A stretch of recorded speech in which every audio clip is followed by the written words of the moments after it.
Newsline with Faraz Shaukat Ali. Good morning and a very warm welcome to Newsline, live from the Newsfirst studios in Dawson Street in Colombo on a wet morning, and within these extreme weather conditions we've persuaded Professor Rajiv Vijay to join us. Good morning. Morning, Faraz. How are you today? I'm fine. I was actually expecting a call to tell me not to come because you had someone more interesting, but you didn't do it this time. So I'm delighted to be here. We try to keep up and make it current, you see. I'm not current, I'm very fast. Talking about current and so on, this disaster, this extreme weather conditions that the country is being faced with today, 37 dead, 21 others hospitalized, and I think 230,000 displaced. How can we cope with this sort of disaster? Well, I think Sri Lanka has shown that the aftermath of disaster, generally, it copes much better than most other countries. You know, the recovery is quicker. But I think the extent of the disaster is really very upsetting. And of course, we have to bear in mind that there's nothing anyone can do when, the gods get irritated. Right. They seem to be getting very irritated now with the whole world, because if you look at the news, other countries have suffered much worse things in recent times. Indeed. But having said that, I think Sri Lanka is uniquely incompetent in carrying out mitigatory plans. And I say this with some knowledge because, as you may be aware, I was Secretary of the Ministry of Disaster Management and Human Rights. I was appointed, I think, largely for the human rights angle. But I found that the disaster management was very interesting, and we had a wonderful disaster management center, headed by one of the most efficient people I've come across, General Gamini Hettiarachchi. Now, unfortunately in Sri Lanka, when governments change, there's absolutely no continuity. The secretaries don't tend to consult each other when they change, and very often secretaries are changed. I was replaced not by my deputy, he was quite able, but by a lady from outside. She was not a bad woman, but she didn't know the subject.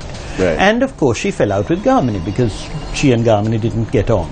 And now a lot of the plans for disaster mitigation had been put in place. I spent a lot of the last 4 years, when I was in the East, I found, I did a lot of work in reconciliation.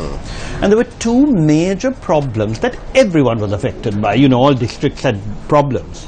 But one was water. Both too much water and too little water. And in fact, the Disaster Management Center had prepared plans for every division, which was flood mitigation, etc. Now, no one in the ministry even knew about these. They were not being done. I would talk to the divisional secretaries, many of whom are very bright and had participated in this. But since no one is following up. So on landslides, the NBRO, we had a branch called the NBRO under the ministry, had prepared very good plans for landslide mitigation. They involved a lot of money, but we are getting the money. But a lot of this was forgotten. And, all Mr. Fauzi was interested in, he's a sweet man, but like many ministers, all they were interested in were their perks. Get a new car. I tried to talk to Mr. Fauzi about the plans. He was, of course, replaced very soon. Mahinda Amaravira, who's a very capable man, but Mahinda Amaravira, whom I persuaded to take on the chairmanship of COPE, and he was a minister, and he said, I'm busy. But then he said to me one day, make a Vadiya Vedaga. This is more important because I can do nothing in my ministry. Because, he was a very nice man. But he was not given much power because he was not seen as a favorite of the then government. And now you have Andhra Pradesh, and I don't know whether anyone is briefing him that there are plans. You must use the good weather you have to put these plans in motion. And they're not that expensive. Let's talk about flooding. What can you do to mitigate the... Well, one is you have to clear the pathways for the water to go to sea. You know, in a place like Kalmune, I don't know whether you know this, but Kalmune has dumped all their rubbish. They cleaned it up a bit later. But Kalmune's rubbish is in the outlet of the canal, of the little arus that flow to the sea. So naturally they get blocked. Then on landslides, for instance, you know, one big problem is people come with big projects. There's a Dutch company, made a lot of money by setting up tsunami warning centers. But what Germany had put in place was what's called last mile warning. There are very simple ways in which you measure rising water. And you get the local community to have, you know, volunteers from the schools who go and check these. And then you realize, my God, it's getting to danger point. The landslide might start soon. So you get advance warning. And then you have a system whereby the community warns each other. Now that is the accepted policy. You know, Bangladesh did it after their first disaster. But no, because we're going for expensive equipment. The ministers want expensive I want to ask projects. you this, Rajiva. Now we've been given some figures. About around 200,000 have been displaced and so on. Now, during the end years of the war, when the war came to an end, it was it was about 1.5 times more, around 300,000 people were displaced, and you know, camps came up and so on and so forth. But then we had an international dimension present there, and so if the help was needed, then it was available. Over here, do you think that the international communities the various agencies are geared to helping to respond to this kind of disaster? Well, in the first place, let's remember that in 2009, much of the work was done locally. I'll give you another example of this. You know, we were told that water, you know, the rains would create problems at Manic Farm. And I went up there and found that the UN chap in charge, the so-called expert, he was an absolute crook. $11,000 a month. And he was doing nothing. When I said, you know, it's raining and the toilets are overflowing, he started wittering on about how the camp did not comply with fire hazard standards. What we did, and I must say the UNDP head was an excellent worker, Neil Booner. You know, as you know, he was attacked by his paeans, by the Darusman and Petri reports, because they didn't like a UN person who worked with government. But he promptly agreed to give us funding for the Disaster Management Center to build little water outlets and clean the canals. And although the prophets of doom were claiming that, you know, everyone would die of dysentery, within 2 weeks Germany had the whole thing under control, and there were no floods after that. And we had been saying this. So one of the problems is you have to manage international aid. You can't allow them to tell you what to do. We are now in the position, because the present Prime Minister and Foreign Ministers think they have to say yes to everything, projects come without even consultation of the line ministers. Because why? You know, USAID or someone decides we must do a project, so they don't ask anybody. You must talk to people. So don't give me this stuff about international aid being essential. I think the UN, with its good leadership, you know, the recent coordinators were good. We can work with them. The present acting one is excellent. But we have to plan together. And I don't know that we have that much planning capacity now. International aid, I don't know about international presence being essential, but aid in the context that Sri Lanka is forever and a day struggling to find money to do anything and everything. So if these international agencies are ready and have funds at their disposal, then what does this government have to do to tap into those resources? Well, I don't think that's a big problem. You actually discuss it with the UN. There's Neil Booner now. Oh no, he was heading the disaster in Geneva. And I think when there's what you would call a real emergency, you will get support. But I think you also have to have better organizational capacity than we have at the moment. And you also have better coordination. You also have to be able, as the last government did, to use the forces productively. You know, our forces did magnificent work. And they're so doing now, aren't Absolutely. they? And of course, if you treat them the way this government is treating them, and do not give them the resources they need, then I think you might have difficulties. But the people who did such a heroic job in war, and who also did a heroic job in peace, because they were our main arm. And we had this nonsense of both the then opposition, plus international people saying, don't use the military. And at the same time, I still remember going to a workshop run by the British Defence Advisor, at the time Anton Gash.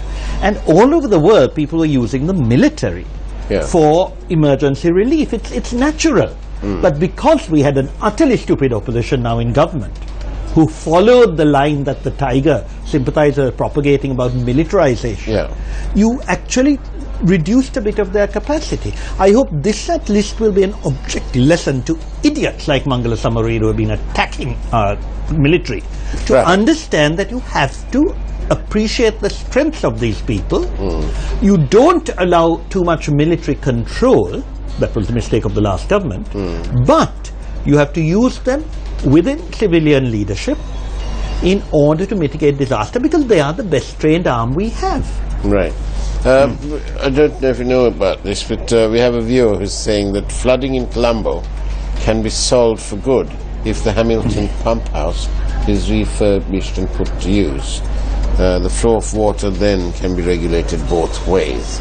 So I suppose there are bits and pieces that are still not being done. But what do you think? I think that's right, because for instance, one of the things I found, and I only found this late when I was secretary, that I chaired a committee on flood control. Right. And then when we met, I found that my predecessor had divided the work up. The Navy had done a fantastic job in its section. The canals were clean. But because there were too many other agencies without proper command structures, some work had not been done. Sri Lanka also has too many agencies, so no one quite knew whether the Land Reclamation Board runs this or the Irrigation Department or whatever. So we tried to put a structure in place where the Navy should have taken the lead, because they were very efficient. But unfortunately, I didn't last very long, and then soon after that I think the new people didn't really understand the problem and were not willing to take advantage of the enormous capacity of the Navy. And I must say they worked in accordance with the guidelines of the ministry. So I think you can do a lot. I'm no longer, this was 5 years ago, so I'm no longer au fait with this, but a lot of the work, I just find it horrifying that the work that Gotabaya Rajapaksa did as Secretary of Urban Development is totally forgotten, because he both beautified Colombo, and actually in that period we didn't have so many problems. And I think it's outrageous that people don't appreciate the work that was done. A good case in point. We must point out that thanks to the actions that were taken when Gotabaya Rajapaksa was heading the UDA and so on, is the matter of the Water's Edge facility. Now that was supposed to be a place where the water, it was area reserved for that, to trap the water.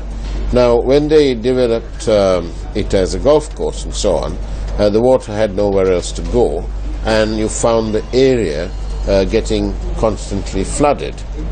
Now, in spite of all the rain, there's hardly anything going on now, and that's because Mr. Rajapaksa ensured that that facility reverted to what it was. So now we have all those lakes and so on. So it has become a trap. So yes, we must appreciate good work, and that is, as we can see, good work. Absolutely. And I can say this, I'm the only person in the last government who criticized Gotabaya Rajapaksa and it went wrong, like Valivaria. No one else had the guts to sign petitions, and he called me up and scolded me about that. But I still say that he was one of the best public servants we had. And you asking about emergency, how, if the situation gets worse, there is no one else fit to be competent authority to deal with this, other than this man with enormous experience and efficiency. So, everybody, we must tap into the good of whatever. Absolutely. And as I said, I can say this because I was not frightened, unlike anyone else, to say what was bad. Do you think that you have to appreciate capacity, and what he did for Colombo, which, that Vatala track, which that idiot minister tried to destroy. It shows that these people are rent-seeking and will not appreciate the good work that was done. Now, do you think that we've got enough of resources ready and able to move immediately that there's a disaster like this? Look at this. The papers are full of it, the landslide in Arunaka. Now, do we have enough resources, or do we, I mean, this organization, Shakti TV and JKH, they've started a program to provide immediate relief, and that's ongoing. There's a facility in Dali Road to accept various help. People are bringing in dry rations and so on. But from a government side, do you think they've got enough, everything ready?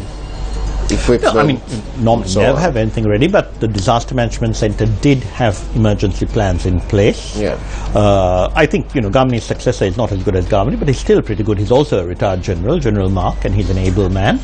So I think he would be able to put the plans in operation. You have to always remember that there's a bit of a lag and things are more complex in Sri Lanka because getting the resources as well as the equipment is made the more complicated by our roads suffering when there is this sort of weather. So, we used to find getting the equipment that was necessary to clear landslides and so on takes a bit of time. But I think, when we had our disasters, I was in the Philippines and I went to the Disaster Management Center there. And of course the numbers they have to deal with are much larger. So our disasters, like the rest of this country, is generally manageable. It is a complete lack of, let us say, organization and the multiplication of agencies without clear command structures that sometimes lead to complications. Right. Now, what we tried to do under the Disaster Management Centre was to actually have a very clear leadership so that all aid and assistance would be coordinated by that. And, because you had a very able minister at the time, Mahendra Samarasinghe, who worked well with Gamini Hettiarachchi. In fact, he grabbed Gamini for his present ministry. Things work well. I don't quite know what the relationships are like now. As I said, I found in the 5 years after I left that there was just no coordination at all. So I think it's more a matter of coordination because the resources are available, and as you said, the Sri Lankan people do rally round when there's a problem. Indeed. Aid and assistance will be available. Indeed. But can we just move on slightly and cast your mind back to some events that happened? I don't know, you might have been away, but I'm sure you followed it. And that was this sort of fracas in Parliament. What did you make of all that? Well, I think one of the biggest problems we face, and it is to me the most disappointing thing, let's put it this way, although, I supported him being appointed as Prime Minister, I didn't have many illusions about Ranil Wickremesinghe. He has his own agenda, and his agenda is a Colombo-based agenda. But I had great faith in Kharu Jayasuriya, and I think Kharu Jayasuriya is a really sad speaker. I think he precipitates a lot of problems by completely following a government line, starting with his refusal to recognize the fact that the opposition in this country is not the Tamil National Alliance. I think Mr. Sambandhan is a very nice man, like Mr. Amirthalingam was before him. But my father, I remember advising the then Speaker, do not recognize the TULF, and then the TULF had more numbers, but my father's point was the opposition leadership should go to the alternative government. Now, you may have said that in 1977 because of numbers that might have been awkward, but I think the fact that the then Speaker, out of pique against Mrs. Bandaranaike, recognized the TULF, gave the extremists, not Amirthalingam himself, the right to say Sri Lanka is a divided society. Now, I'm afraid this will happen now, and although I think people like Sambandhan and Sumantharan will do their best to hold a balance, they're gradually being pushed out. You saw the latest, Sivanji Lingam has said war crimes against Chandrika as well. And if Mangala doesn't understand, that he's actually laying the path open, because there were greater abusers in the 90s, as we know. Yes, but now... So therefore, yeah. I think the first thing Karu should have done was recognize this. Then, again, it was completely out of order when the Prime Minister is asked a question. He's typical Ranil. You know, he lets the cat among the pigeons. He asked Sarath Fonseca to make a statement. Yeah. That should never have happened. The Speaker should never have allowed it. It's unparliamentary. Question is asked to the Prime Minister. If the question's asked, and isn't it the prerogative of the other side to decide who will answer that question? No, the question is asked of the Prime Minister. Yeah. If there is a reason to suppose that there is greater expertise, but it is not the Minister of Rural Development. Yeah. The only possible person the Prime Minister might have asked is Sagala Ratnayaka. But you and I know perfectly well that dear Sagala is not a tough character. He's actually a gentleman. And he would not have said vicious things. Sarath Fonseca was put there just to attack Mahinda Rajapaksa. And he fulfilled that role. I'm not blaming him. He should never have been asked, because everyone knew the type of thing he'd say. Yeah. And for Ranil Wickremesinghe, this typical Ranil. But I was told the other day of a story that Maithripala Sirisena had said that when he was in the elections in Mulkirigala in 97, he was attacked by a posse led by, in fact, Gamini Lokuge. And he said this happened 10 minutes after Ranil Wickremesinghe had come and seen him and asked them what they were doing outside the election. And 10 minutes after, the thugs were sent. I see. So, and that is the way that both JR and Ranil operate. They get other people to go set about it. Yes. So you have to remember that getting Sarath Fonseca to do that was wrong, and Karu should have had the guts to say, you cannot speak. Then what happened is, of course, the fracas began then. The fracas. Now, under the standing orders and so on, shouldn't the Speaker have referred this matter to the Attorney General and then to the Supreme Court? Because this was an obstruction. One person... Well, you see, the Speaker is entitled to use his discretion. Right. I think after the event, there has been let us put it, an investigation that tried to restore some balance, just as after the idiocy of the vote. And now Sambandhan has reported very clearly that the vote was wrong. And unfortunately, the problem is that there's not enough training in parliamentary practice. Someone asked me this when they actually reported quite well in The Nation. Two big problems. When my father was Secretary General, the introduction to parliamentarians was about their duties and responsibilities. Right. But after my father, although there were some good Secretary Generals, we ended up with a complete idiot who wrote a book on parliamentary practice in which he said that legislation is the prerogative of the Cabinet and the Attorney General. Right. This is Priyani Vijayasekara, who was, of course, rewarded for stupidity by being put on the working committee of the UNP, and is now ambassador in Austria. Right. But her book is a disgrace. It doesn't understand parliamentary practice at all. But what had happened by the time I got into Parliament, the introduction is about your privileges, how to get your cars and your staff, nothing about your duties. So what has happened is parliamentarians think, and this was JR's business, that their only job in life is to support the government or to oppose the government. For instance, when I got into Parliament, a friend of mine in the Philippines said, which committees are you on? Because the important thing is the committee work of Parliament. Right. The committees didn't exist. We tried to amend standing orders. Ranil put a stop to that as well. Standing orders need to be strengthened. Yeah. But the present draft, do you know that the present draft ignores the most glaring mistake in standing orders, which is impeachment? We all got worked up over the impeachment. The UNP has forgotten it completely. They're keeping the same old standing order which allowed the injustice that happened to Shirani Bandaranayaka to be perpetuated. Even though there was a commitment. As we come to the end this morning, so do you think the Speaker erred in not referring this matter to... No, I think he could have dealt with it himself. I think the problem of the circumstances were such that I think the Speaker should resign, because he allowed this fracas to arise.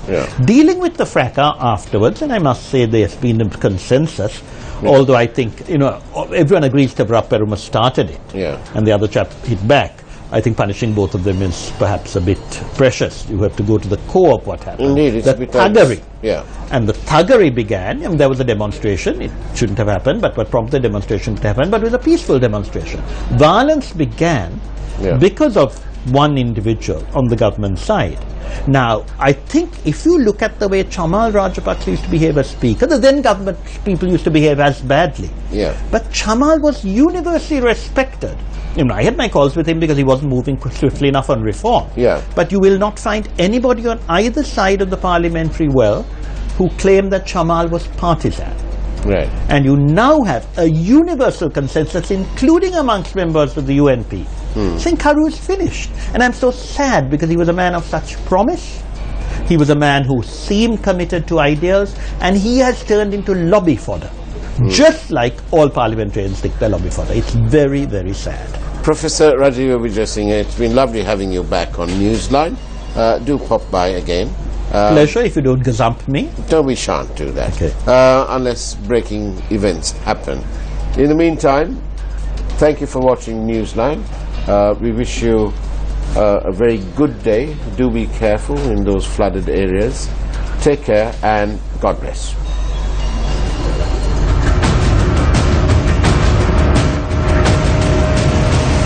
News First.